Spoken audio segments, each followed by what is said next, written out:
محترم حضرات، قابل صد احترام معزز سامعین، تمہیدی طور پر مختصر میں وہ بات عرض کیے دیتا ہوں کہ اللہ رب العزت نے انسان کو پیدا کیا ہے آخرت کی کامیابی کے لیے۔ اللہ رب العزت نے انسان کو پیدا فرمایا ہے آخرت کی ابد الآباد اور یقینی اور دائمی کامیابی کے لیے،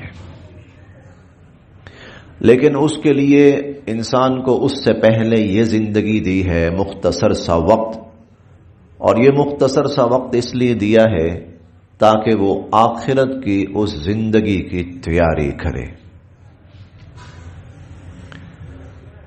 اب سوال یہ پیدا ہوتا ہے کہ وہ کیا تیاری ہے، کیا تیاری کریں ہم تاکہ ہم آخرت کی ابد الآباد زندگی کو حاصل کر لیں اور جنت کو حاصل کر لیں اور آخرت کی کامیابی پا لیں۔ تو میں نے 3 باتیں عرض کی تھیں کہ آخرت کی تیاری وہ 3 کام کرنے ہیں، وہ 3 چیزیں ہیں۔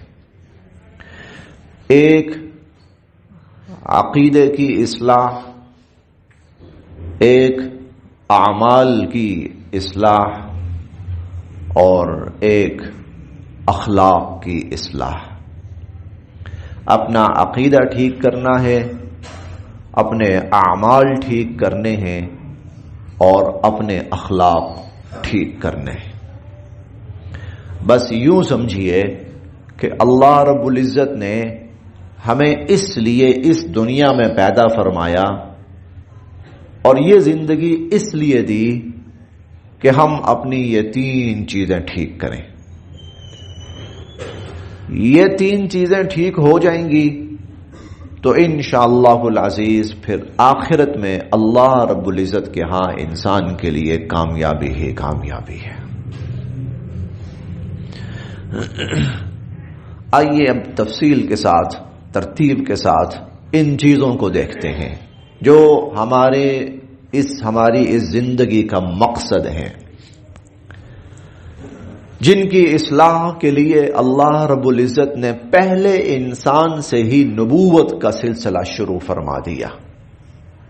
پہلے انسان حضرت آدم علیہ السلام پہلے نبی ہیں۔ اب پہلے انسان کو نبوت کیوں دی؟ تاکہ وہ انسانوں کو سیدھے راستے پر رکھے اور وہ بتائے کہ یہ سیدھا راستہ ہے اور اس پر چلنا ہے۔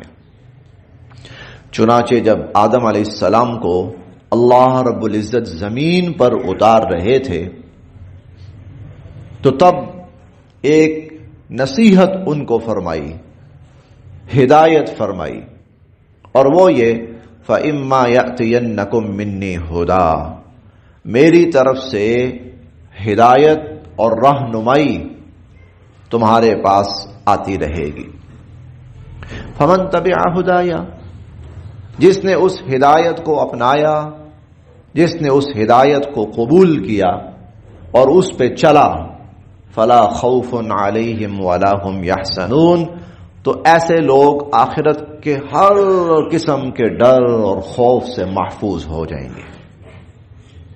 وَالَّذِينَ كَفَرُوا وَكَذَّبُوا بِآيَاتِنَا أُولَئِكَ أَصْحَابُ النَّارِ، اور جنہوں نے میری اس ہدایت کو نہ مانا اور اس کو جھٹلایا تو وہ پھر اصحاب النار، وہ جہنمی ہیں، ہم فیہا خالدون، وہ ہمیشہ ہمیشہ جہنم میں رہیں گے۔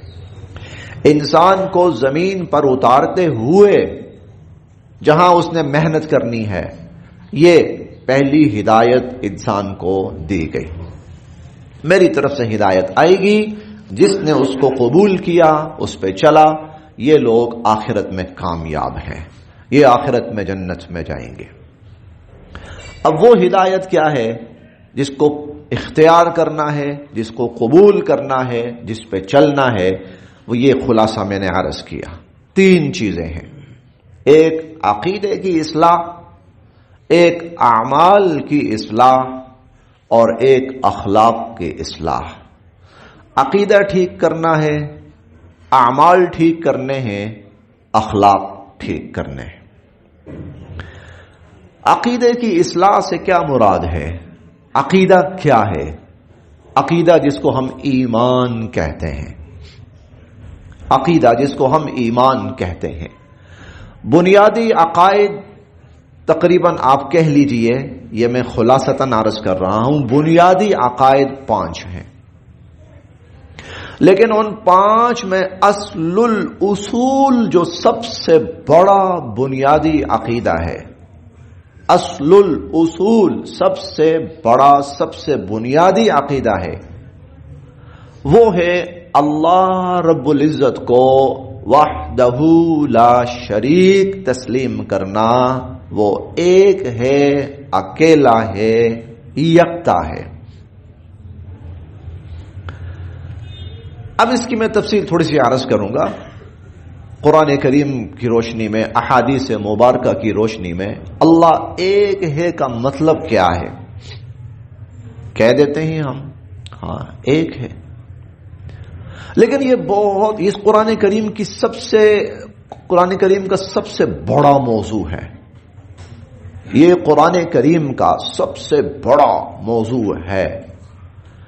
اگر پہلی وحی دیکھیں حضور علیہ الصلوۃ والسلام پر جو اتری تو وہ بھی یہ ہے کہ اقرأ بسم ربک الذی خلق، اور ویسے ترتیب کے اعتبار سے قرآن کریم کی پہلی آیت دیکھیں تو وہ بھی یہی ہے کہ الحمدللہ رب العالمین، وہ بھی اللہ کی وحدانیت اور یہ بھی اللہ کی وحدانیت، اللہ واحد ہے، یکتا ہے، وحدہ لا شریک ہے۔ کس چیز میں؟ اپنی ذات میں، اپنی ذات میں اللہ وحدہ لا شریک ہے۔ جس طرح کی ذات اس کی ہے اور ہمیں نہیں پتا کہ اس کی ذات کیسی ہے، ہمیں نہیں پتا، ہمیں نہیں پتا۔ وہ کہتا ہے، اللہ تعالیٰ فرماتے ہیں بل یداہ مبسوطتان، اللہ کے دونوں ہاتھ کھلے ہوئے، اللہ کے دونوں ہاتھ کھلے ہوئے۔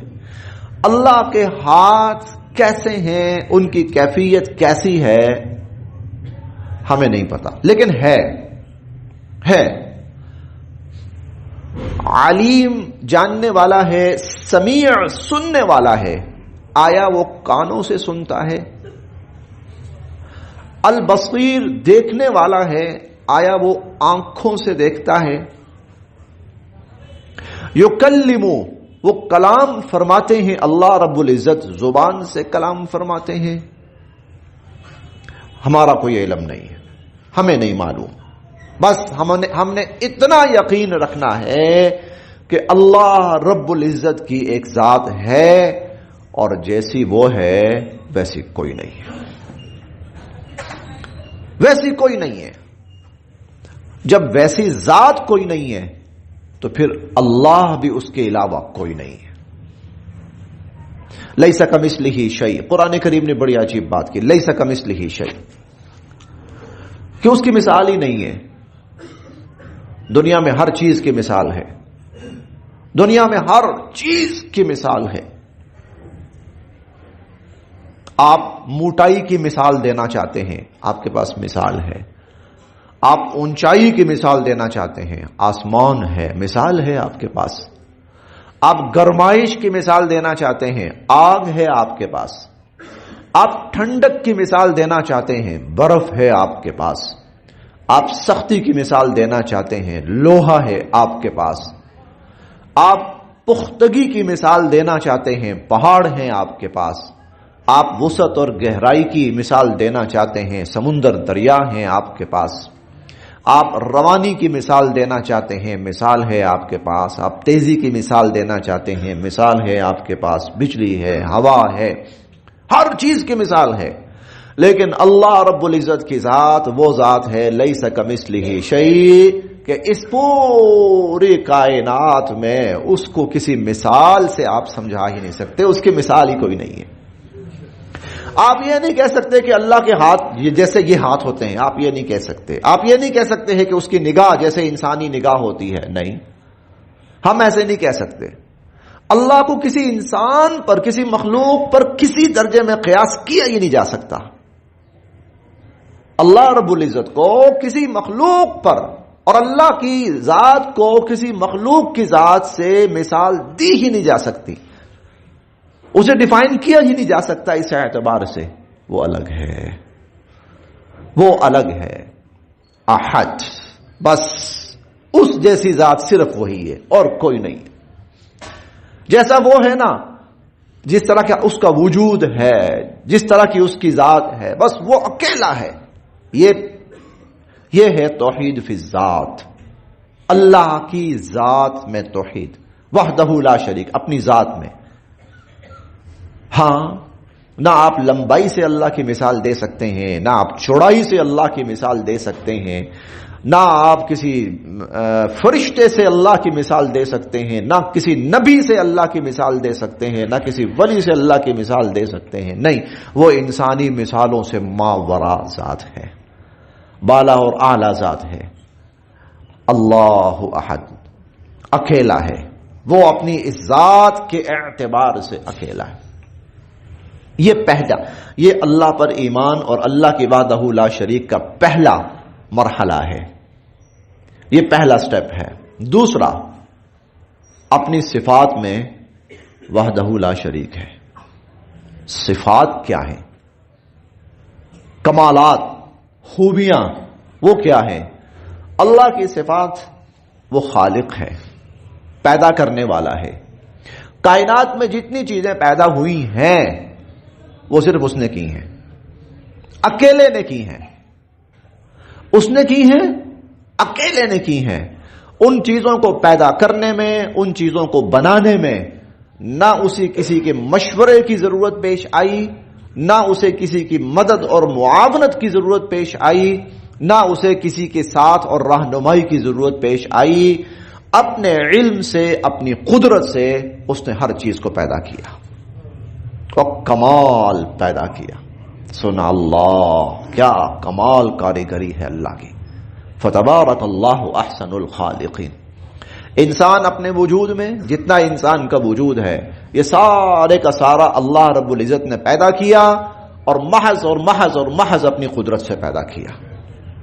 اور اس کی قدرت تخلیق میں، پیدا کرنے میں، اس کی قدرت اس درجے کی ہے کہ اس کو ہر دفعہ نہ تو کوئی پلان کرنا پڑتا ہے، نہ ہی کسی انسان کو پیدا کرنے کے لیے اسے کوئی بٹن دبانا پڑتا ہے، نہ کوئی سسٹم اپڈیٹ کرنا پڑتا ہے. ایک دفعہ وہ حکم فرما چکا ہے، کن، تمام انسان پیدا ہو جائیں.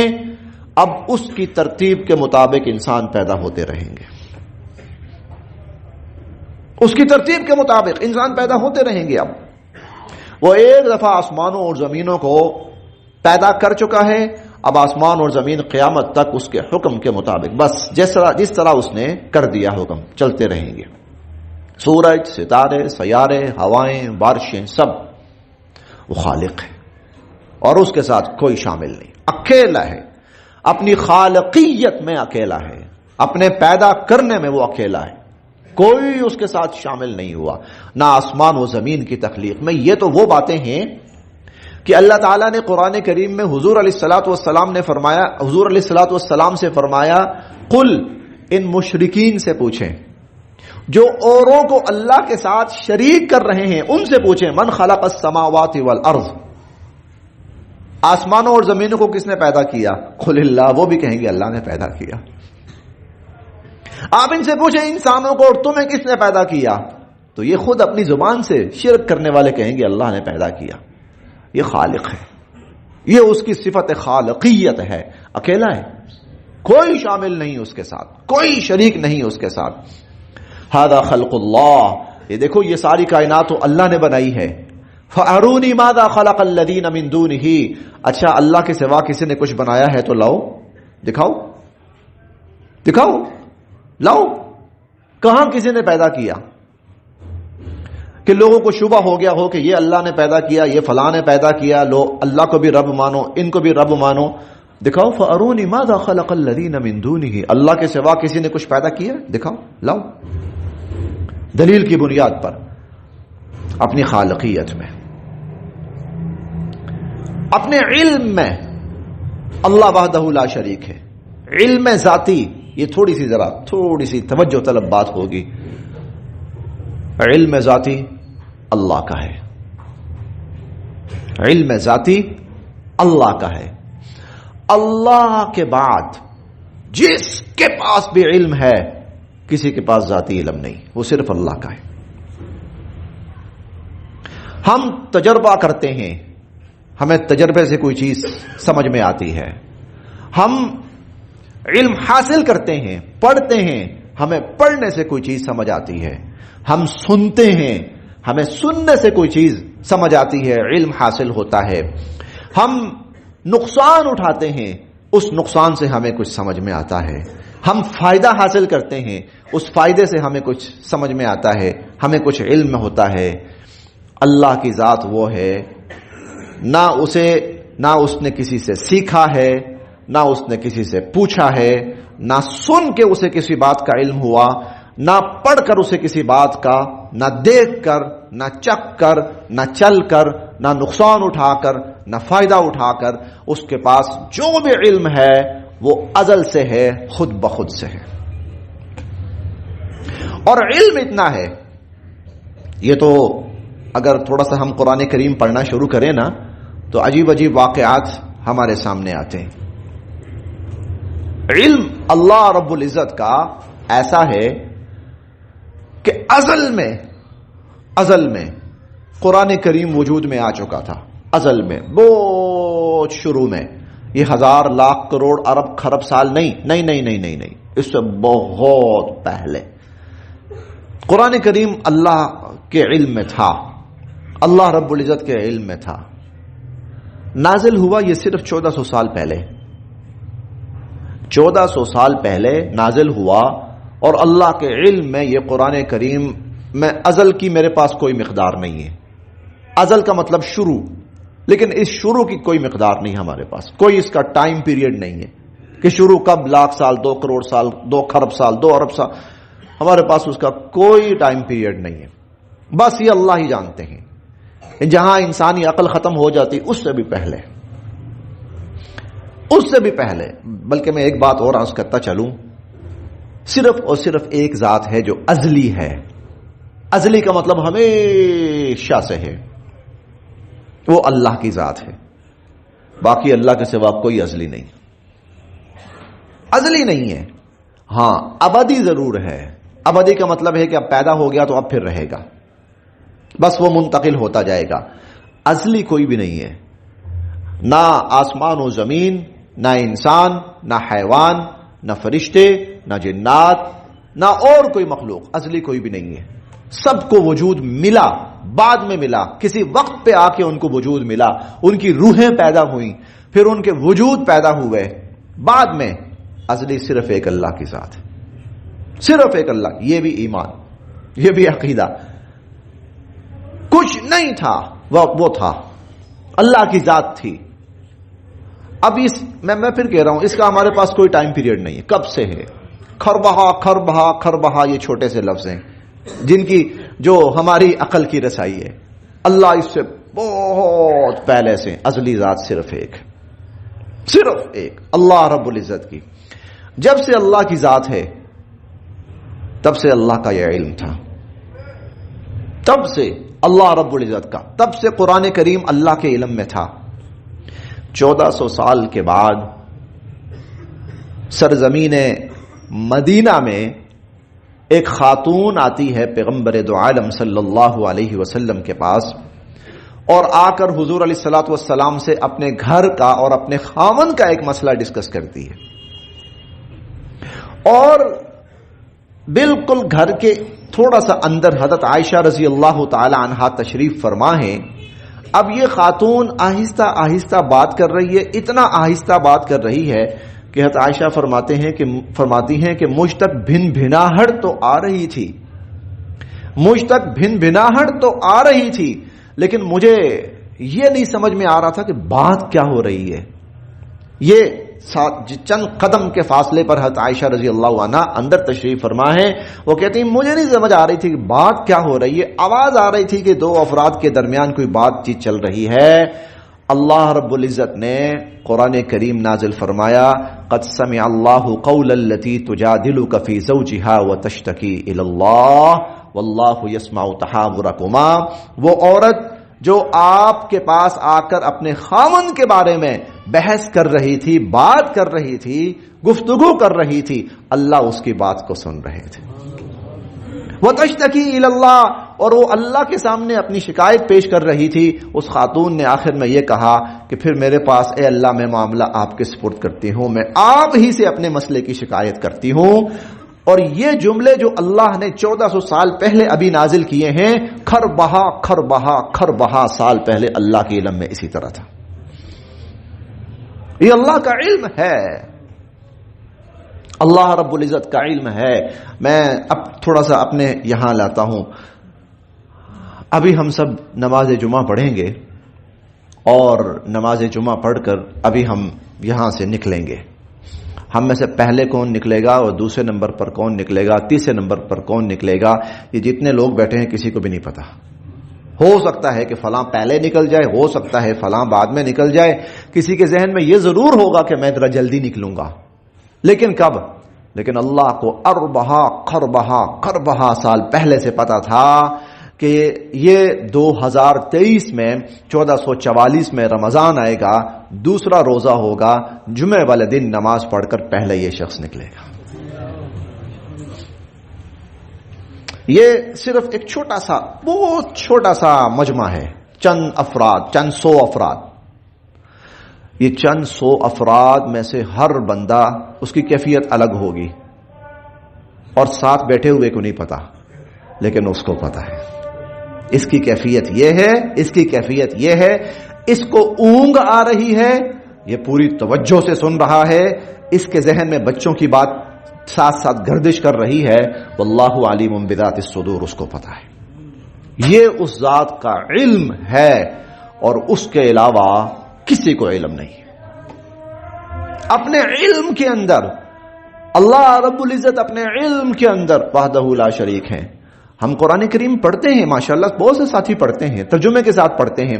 قیامت کے دن جنت میں فلاں یہ کہے گا, قال قائل منہم, ان میں سے ایک کہنے والا یوں کہے گا.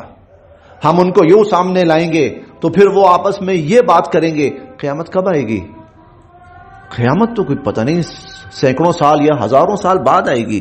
اور یہ قرآن جب نازل ہوا ہے تو 1400 سال 1450 سال تو اس کو ہو چکے ہیں, اور یہ بات اللہ کے علم میں خربہا سال پہلے سے ہے. یہ علم صرف اللہ رب العزت کی ذات کا ہے.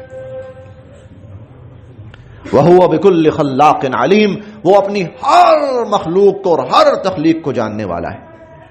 اسی لیے قیامت والے دن وہ سب کو زندہ کرے گا, کوئی اس سے دور, اس سے مخفی نہیں ہے.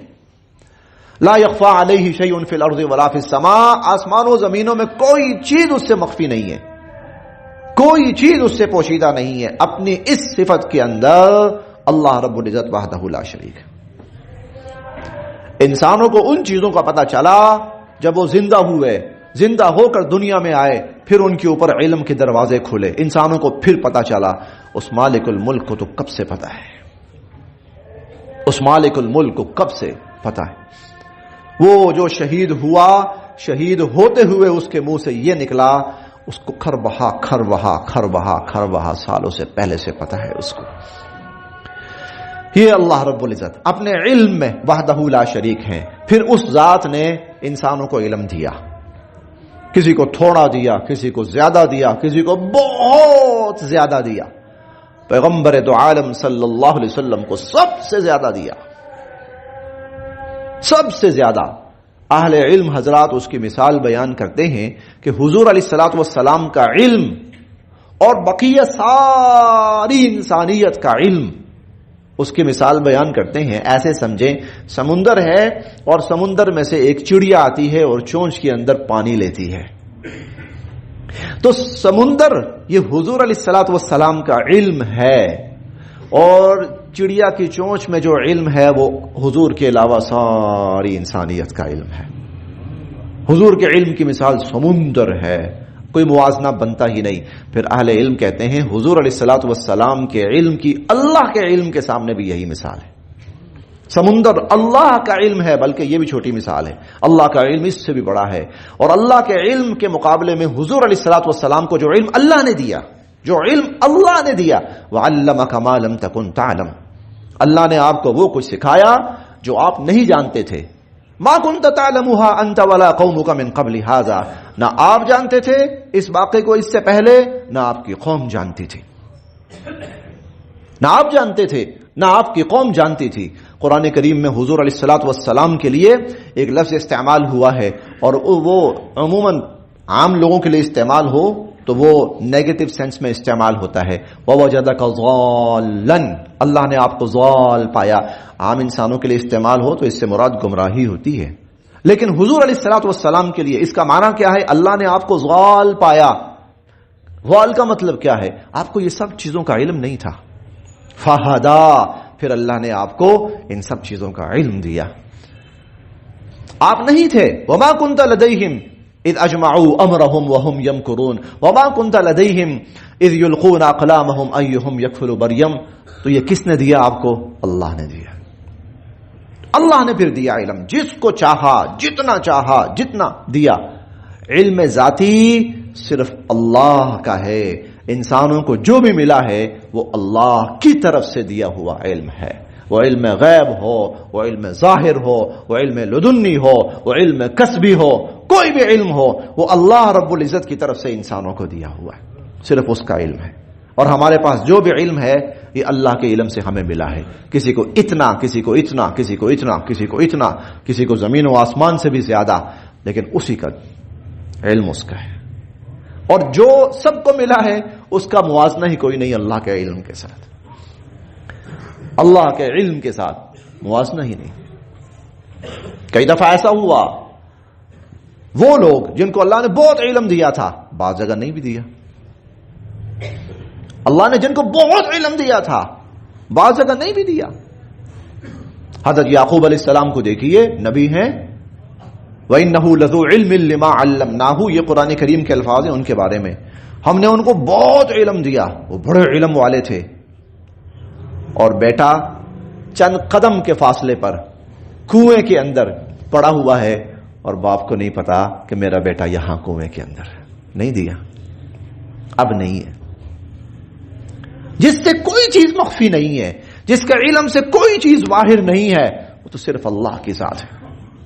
اس وقت انسانوں کی حتمی تعداد کا بھی کسی کو علم نہیں ہے۔ دنیا میں حتمی انسان کتنے ہیں، حتمی انسان کتنے ہیں، انسانوں کو بھی علم نہیں ہے۔ ایک اندازہ ہے، اتنے ارب ہیں، اتنے کروڑ ہیں، حتمی علم صرف اللہ رب العزت کو ہے۔ ہر انسان ایک وقت میں، ایک ہی وقت میں ہر انسان کیا کیا کیا کیا کر رہا ہے اس کو پتا ہے، اور وہ لکھ رہا ہے، یہ کر رہا، یہ کر رہا، یہ کر رہا، یہ کر رہا، یہ کر رہا، یہ کر رہا، یہ کر رہا، یہ سب اس کے احاطہ علم میں ہے۔ اب اگلا کیا ہوگا یہ اس کے احاطہ علم میں۔ کون پہلے مرے گا اس کے احاطہ علم میں ہے، کون بعد میں مرے گا اس کے احاطہ علم میں ہے، کس کو کتنا رزق ملے گا اس کے احاطہ علم میں ہے۔ آج کی افطاری ہم میں سے کس کس کے نصیب میں ہے صرف اس کو پتا ہے، اس کے علاوہ کسی کو نہیں پتا۔ اور اگلی بات، افطاری میں کیا کیا ہمارے نصیب میں ہے یہ بھی اس کو پتا ہے۔ آپ دیکھتے ہیں نا، کئی دفعہ افطاری بن کر آتی ہے، کھانا بن کر آتا ہے، کئی دفعہ اس میں 5-6 چیزیں ہوتی ہیں، بن کے تو ساری بھائی اس سامنے والے بندے کے لیے آئی ہیں، لیکن وہ صرف 1-2 چیزیں لیتا ہے، باقی چیزیں لے ہی نہیں پاتا۔ یہ اس کو پہلے سے علم ہے، اس کے سامنے کیا کچھ آئے گا اور یہ اس میں سے کیا کچھ کھا پائے گا اور کتنا کتنا کھا پائے گا، یہ ساری اس نے، یہ صرف اللہ رب العزت کے ساتھ۔ یہ ابھی میں بات شروع ہوئی ہے، ابھی انشاءاللہ یہ چلے گی۔ اللہ رب العزت کا علم وحدہ لا شریک ہے، اللہ اپنی ذات وحدہ لا شریک ہے، اللہ اپنی قدرت وحدہ لا شریک ہے۔ زندگی دینی ہے، موت دینی ہے، نفع دینا ہے، نقصان دینا ہے، کامیاب کرنا ہے، ناکام کرنا ہے، کس کو کیا دینا ہے، کس کو کیا نہیں دینا، بیٹے دینے ہیں، بیٹیاں دینی ہیں، دونوں دینے ہیں، دونوں نہیں دینے، سب فیصلے اسی کے۔ ہوائیں چلانی ہیں، بارشیں برسانی ہیں، کہاں برسانی ہیں، کہاں نہیں برسانی، یہ سب علم اس کا ہے، یہ سب فیصلے اس کے ہیں، یہ سب قدرتیں اس کی ہیں۔ دھوپ نکالنی ہے نہیں نکالنی، کہاں روزہ 12 گھنٹے کا، کہاں 14 گھنٹے کا، کہاں 16 گھنٹے کا، کہاں 20 اور کہاں 22 گھنٹے کا، یہ فیصلے اس کے، یہ اسی نے بنایا ہے اور وہی کر رہا ہے، اور وہ جب چاہے اس کو بدل بھی سکتا ہے، جب چاہے۔ یہ اللہ رب العزت کی ذات، یہ ہمارا ایمان ہے، یہ ہمارا ایمان ہے۔ تو سب سے پہلے آخرت کی تیاری کے لیے سب سے پہلا قدم یہ ہے کہ اپنے عقائد ٹھیک کیے جائیں۔ مشرکین مکہ اپنے عقائد کی بنیاد پر، اپنے غلط عقائد کی بنیاد پر سارے خیر کے کام کرتے ہوئے، ساری بھلائی کے کام کرتے ہوئے، ہم سے زیادہ کرتے ہوئے خیر اور بھلائی کے کام ہم سے زیادہ، ہاں مشرکین مکہ، کفار مکہ ہم سے زیادہ خیر اور بھلائی کے کام کیا کرتے تھے، ہم سے زیادہ خیر اور بھلائی کے کام کرنے کے باوجود وہ اللہ رب العزت کی بارگاہ میں راندہ درگاہ ہوئے، محروم ہوئے، ان کے لیے جہنمیوں کا فیصلہ کیا گیا۔ وہ سب سے بڑی جو چیز تھی ان کے عقیدے کی خرابی تھی، ان کے عقیدے کی خرابی، سب سے پہلی چیز عقیدہ ٹھیک، اور عقائد میں سب سے پہلے اللہ کی ذات، اس کے بارے میں ہمارا ایمان ٹھیک ہو، عقیدہ ٹھیک ہو، ٹھیک ہے۔ یہ آخرت کی تیاری کے لیے پہلی اور بنیادی بات ہے۔ انشاءاللہ یہ سلسلہ جاری رہے گا۔ اللہ تعالی ہم سب کو اپنے عقائد کی کما حق اصلاح کی پوری توفیق نصیب فرمائے۔ وآخر دعوانا